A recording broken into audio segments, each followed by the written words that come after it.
All right, you guys. Good morning. I definitely have the demon eyes happening because I'm in my car and it's morning. I like the sparkle on my fingers. And just basically because my hair is a little messy because I kind of need to get a little bit of a trim. I thought I'd use the sparkle filter to make it look a little bit more fancy. Good morning, Josephina. So, yeah, I was just sitting here in my car office journaling, and I often get like a lot of inspiration and ideas, and then I put it off for later. Good morning, Maya. I'm in the car today. And like I was explaining, I'm using the sparkle filter because my hair is morning and my hair is messy, and it does weird things with your teeth and with your eyes. So I don't know if it's a good thing, but I think it filters your face and it makes your hair look a little bit more smooth. Or you can play off that your hair is smoother. And yeah, so sometimes I'll come up with an idea and put it off for later, but like the ideas or the inspiration is really strong in the morning when I'm journaling and coming up with things. So I just decided to get on here live and talk to you guys about how things used to be and how it took on like a full 38 years of my life pretty much to change things for me, and how different they get to be and how much we're really capable. I'm so sorry for my demon eyes. It's like the worst thing for the devil to be giving you this message, but and my teeth too. But anyway, how really powerful and capable we are of creating these changes in our life. So for me, like I grew up, a little girl. Yay, thank you, Maya. I'm so glad you like the sparkles. Thank you. Yeah, so I grew up and like I was on a strict diet of like attention and being cute enough, and apparently I didn't really like to be told what to do. It's something I kind of need to explore and get into because I notice that like I really resist people pretty much telling me what to do. I guess it's just I had a fairly authoritative father.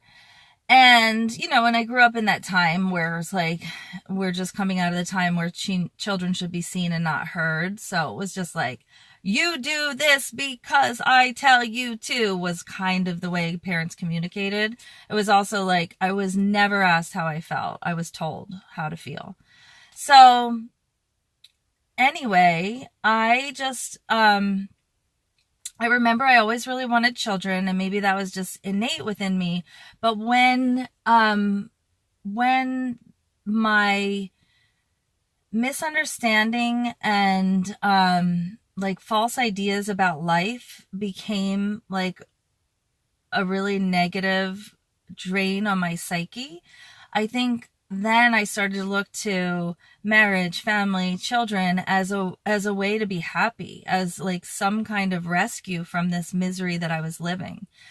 And so the real flaw in amongst all of that, and the fact that like another thing I see happening with girls that totally happened with me, was like how I was on this diet of attention and approval, and society kind of like teaches us that too, reinforces that.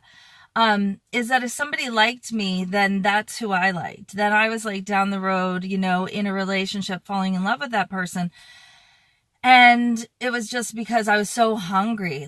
And then when like not really knowing the truth about life or having any like real sense of love and happiness and goodness from life, when that started to be a drain for me, then I needed those things even more, and even drugs and alcohol, attention from boys, and drama to distract me. And, I think that the urge to have children was along the lines of needing to find love and happiness, and the urge to make money, and the urge to be successful, not even to be successful, but to be rich, was about the idea that like, that you could, that things like that gave you happiness and peace and a great life, they came from outside of you. And that was the first big falsity that I had. Hey Daniel, good morning. That I missed. And that was the first massive shift for me, which was a spiritual shift, was to recognize that love and, well, not even to get into that quite yet, but just like, if it's not inside you, then it's not going to be outside of you. It starts from inside. So whatever's like in your experience outside of your world, it came from inside of you originally. So what I was trying to do was to like look pretty on the outside and kind of run in interference and maybe like manipulate people so that they would give me what I needed. Like I was like, I'll do tricks for you if you give me that love that I need. And I'll, do what I have to do if you'll give me that thing that'll make me happy. And on the inside, the tapes that were running and the beliefs that were operating were like, nobody actually likes me. There was a lot of this idea that I was like uniquely unqualified to have things like other people. I mean, there are certain sacrifices that I wouldn't make that other people will make. So that has a little bit to do with why my life path had to go so differently, because there's many times that I could have just settled down and bit the bullet and done the thing that everybody was doing, and I refused to. So I don't, that probably caused me a lot of pain, and yet I appreciate it immensely. But my point is, that what was going on in the inside was like, it was layered by the fact that I was pretending on the outside that things were different, because I had to pretend they were different to get the things from the outside that I needed inside. But inside, the tapes and the beliefs that were operating were like, that I'm really unhappy, that life isn't that great, that I'm uniquely, unqualified. Like if I did have a moment of inspiration and something that I wanted to create or bring to life, almost immediately it would shift to why do things never work out for me? Why isn't this working? Like those are the kinds of questions that were happening in my mind. And so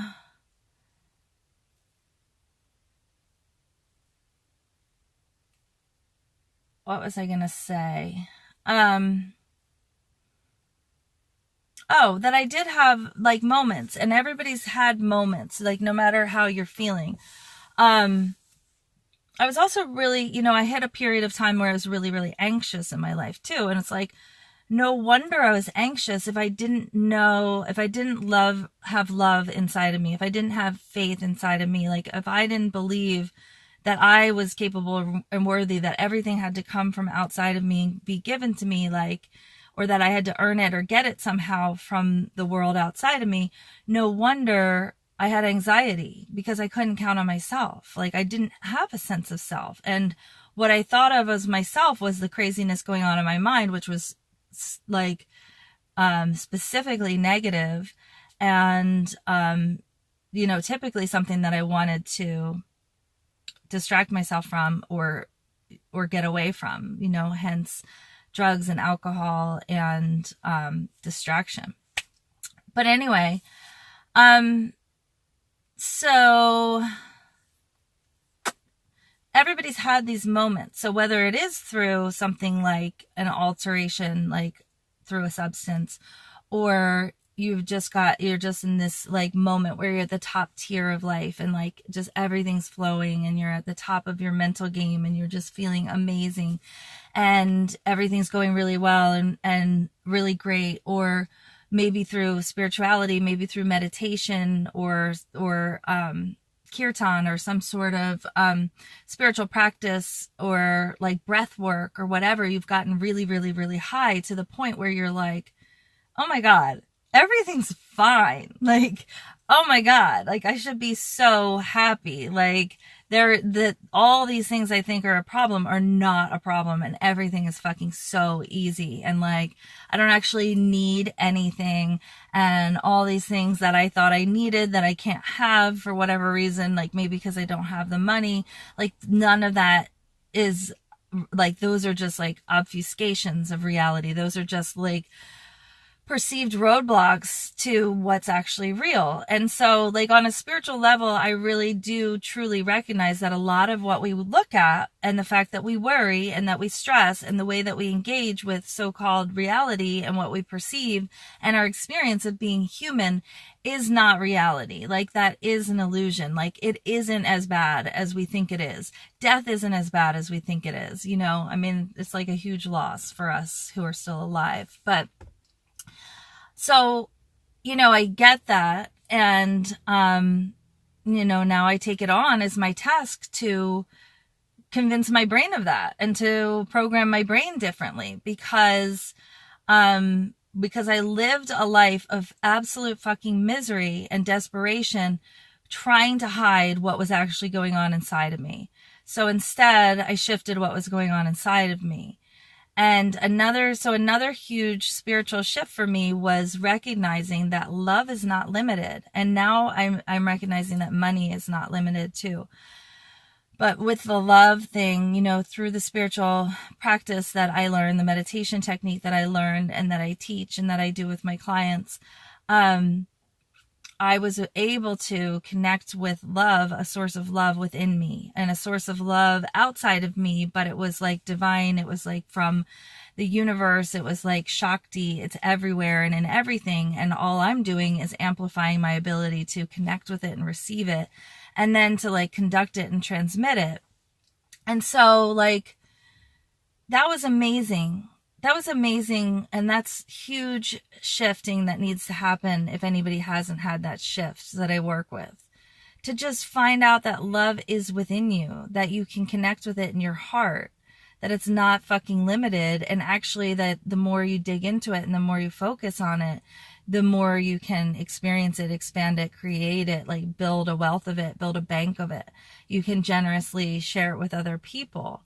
And so now I no longer need it from relationships, which is like, was really a silly way for me to be pursuing like love.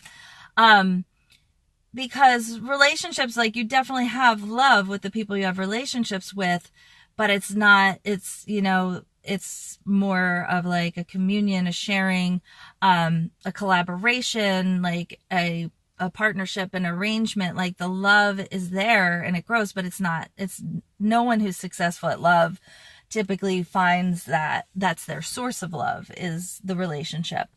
Although it like enriches over time as you grow older with somebody, and it's a huge, it's not your source.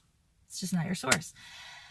And so for me, that helped me a lot because, I mean, first of all, when you're not desperate for a relationship, then you can get into one much more healthily. You can actually attract one much more easily. But it helps me to like discern and navigate relationship commitments with some like intellectual intelligence and some emotional intelligence. And like I said, I see this happening with little girls, and this is what happened to me. If you liked me, I liked you. It was like, let's do this, you know? It was just the love that I was after. So I do the mindset work every day, and like the finding the love within me, although I could focus on it in a more and more concentrated and deeper way, in my daily life, that's always possible for me to like delve in deeper to that experience and understanding. And you know, but that was more like a one-time shift for me, or like, you know, maybe it took a little bit of practice over time, but that was more like, that's change and that will never go away. But the mindset work I still have to do every day. And so instead of like asking myself, you know, what, like why things never work for me, I would change it to, now that this is, now that like everything that I'm thinking I want to attain and achieve, now that that's happened, like here are the things that like this would be an actual exercise that I could go through if I was noticing a pattern where the question's going like, why does no one out where why does this never work out for me, or like, why don't I see this very specific result if I'm doing this specific thing to give me confirmation? And so you just can't have success if that's the ideas that are playing in your mind. If you're saying, why, why does everything suck for me? Why am I such a victim? Like, that's the energy that you're really going to resonate, and that speaks louder than words. Your energy and your vibration speaks to the universe, and it like attracts what you're able to create. So I would, if I really wanted to break that down, then I would sit down with a piece of paper and I would say, now that I am abundant, now that I have successfully launched this thing, now that I have this many clients, now that I'm making this much money every day or every month on repeat, what are the top 5 things I think about all the time? What are the top 5 things I feel all the time? What are the top 5 things I believe? And so beliefs are really important. And I've done this a couple different times in my life. I did it when I did relationship coaching. I wrote down all my beliefs about relationships. And I'll tell you, like, one of my beliefs about relationships was only the bad guys stay. Like, only the toxic, intense relationships are the ones that have the glue and the good guys leave. And hi, Lexi, good morning.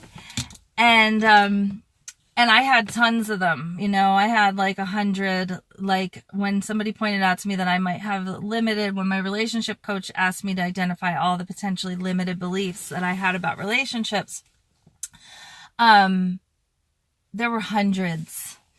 And so just recognizing, like, do you believe that the world is, like, you can decide what you believe about the world. Do you believe that the world is doomed? Do you believe that the president's going to have us all killed, And if you do believe that, is that where you want your attention and your energy, Because I think, it's great to do something about it. But if you're not, like, watch what's running tyranny in your mind, or what's running the energy in your mind, what kind of thoughts are going on all the time. So I knew about affirmations and things like that. I knew that nobody was, it took me like 38 years to figure out nobody was going to come around and tell me I was worthy. Nobody could, people had probably tried, but it couldn't come from outside. And so when I catch myself saying that I'm not worthy, or thinking that I'm not worthy, or thinking I'm uniquely undeserving of some wonderful outcome, then I'm the one who has to shift that thinking. I have to catch that thinking. And it can be as simple as an affirmation. But a lot of the mindset work is really doing the deep work of, sometimes, you can't just say like, I'm a millionaire when you're in poverty, because it can bring up a lot of resistance to like make these leaps, to like just write the opposite down of what you're experiencing when you're really experiencing it hard and it's hitting you really deeply. Like, that's just going to bring up like daggers of resistance that it's going to make it so difficult for you to make that leap that you might as well not even, that you really just need to recognize that what you're feeling energetically is more powerful than what you're saying, even when you're writing. So the mindset work is really uncovering, like, deeply setting yourself free to create new patterns and new beliefs. But the first thing would be to recognize what kind of beliefs are running your life, recognize and write down, like, what are, like, I would say this is your exercise for today, is to write down 5 beliefs that might be limiting you in life, in, let's like say, pick 3 different categories. So write down 15 limiting beliefs, like 5 from relationships, 5 from career, and 5 from achieving a goal, that you'd like to achieve. Maybe that one would be like health and exercise. I don't know. There's all sorts of realms. Aw, that's so sweet. So there's all sorts of realms that you could, categories, areas of life that you could go into and just pick 5 limiting beliefs that might be operating. And so, yeah, so you can change your beliefs to some amazing things, like, and make sure you practice those. So that's almost different than flipping into an affirmation, but it's just like, it seems like everything got thwarted and everything's fucked up that you were trying to achieve, so it must be a failure. And it's like, no, because I believe everything is always working out for me. So I believe that there's a higher level to this circumstance and that it's going to be revealed to me, like I just had to do the deep mindset work on people liking me, but now I get to have the belief that people actually like me, and whenever I feel unliked, I'm like, people love me, I'm awesome, what are you talking about, and there's just a lot of us, and there are a lot of people walking around like feeling like pieces of shit and kicking themselves on the inside, and then the outside will reverberate that and send it back to the inside. And so it's just like a constant, reinforcement of the same negativity. And so ultimately, it's hard to be alive. So I experienced that. And I'd say those are 2 different things, was finding that love was unlimited and finding that I had access to it and that I could activate it within me. And that was like totally facilitated through spirituality, meditation, and yoga. And then just like recognizing that you can't walk around, with a sick mind or sick energy and expect to have a happy life. And so I was hiding it from the world because I didn't want to admit it. But maybe we should admit it a little bit more so that everybody can heal, because I hate seeing people that are like suicidal or want to die or think everything's horrible and they don't even know how to start to shift things. And when you start to shift things, like, when you change the way you look at things, the things you look at change. Like when you start to shift things, it builds on, it becomes a practice and the momentum increases exponentially, and you'll find your circumstances change phenomenally. And one of the things that's changed in my circumstances is not that much has changed, but I'm happy and I know that I can count on me, and I know that I have my back, and I know that I can create anything. And so if I do go downhill, it's not like, oh no, like this is happening to me again, or I guess I'll just like, I used to feel like I'd have to like, I'd try to escape it, I'd try to resist it, I'd hide, curl under the blankets and hide, and eventually it would be like, I'm just gonna wait it out till I feel better. But I don't have periods of time like that. And I used to have periods of time like that cyclically on a monthly basis. And they were like, 2 weeks. It used to be the majority of my life, but it'd be like 2 weeks. And now it's just like I can catch myself and pull myself back up. And it's okay to have times like that. And it's okay to hide under a blanket, and it's okay to hide and nurture yourself, and it's okay to even go downhill and feel down. But it's really empowering to know that you can shift things and that you can get yourself back up. And it's really empowering to recognize when it's happening and that it happens to everybody, and there's nothing wrong with you.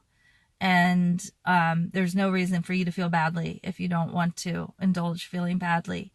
And so you've got to change your mind.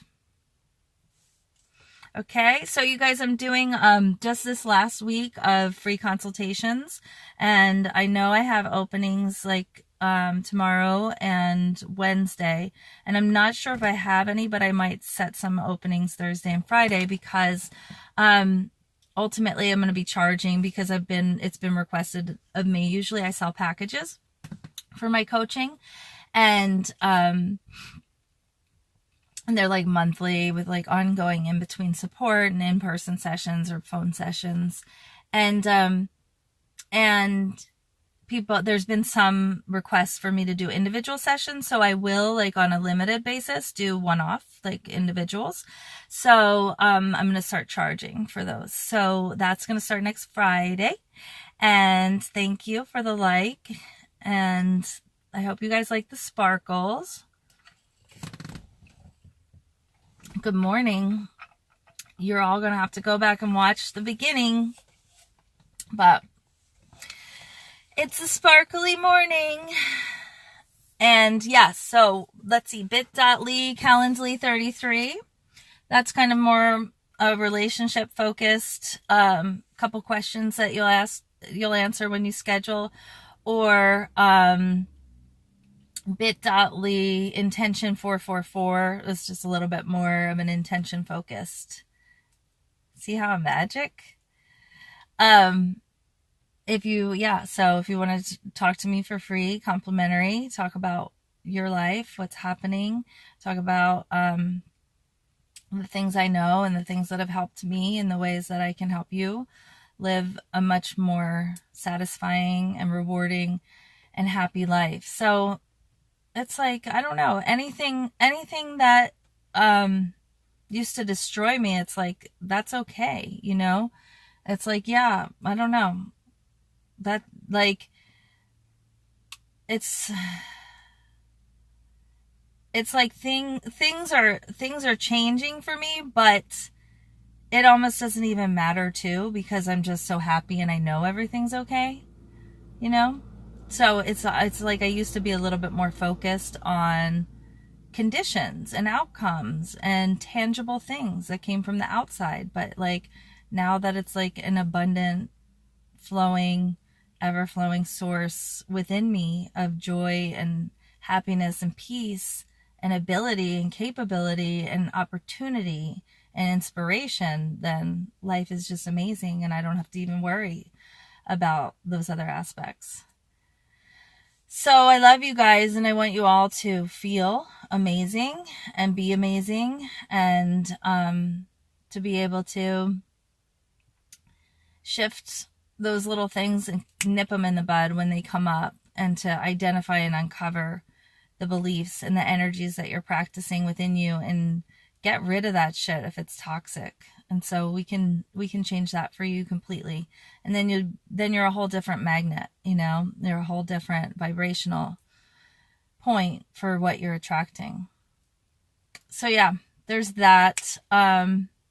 So sign up for one of those complimentary sessions. I'll put the link in the comments, and, stay tuned for more details about the yoga retreat, which is a workshop on, it's not really a retreat, but I like to call it that. And it's a life coaching and yoga session for like roughly 2 hours, Saturday, June 7th at Om Shala at 2 p.m. And that'll just like blow your mind open, blow your life open.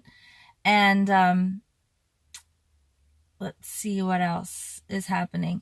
If you want to do the deep work to uncover emotional eating and blockages that are happening with your diet and your health and your fitness, especially like as we go through life and we've tried different things, those things stop working and our body starts rebelling, and there's reasons why, and it's both physical and mental. And that training is really concise and succinct and condensed into a 1 hour training that I put together, and I have it for sale. So I'll put that link in the comments too. It's on, you'll just, it's just a PayPal link, and that emotional eating training is $45.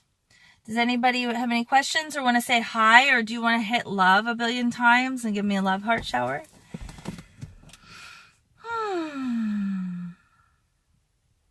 It's really fun seeing you all today. Yay! Alrighty. When I see the love heart shower, I'll get off of here.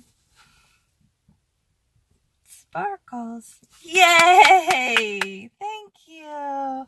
I love you too. Mwah! Have a great day. Bye.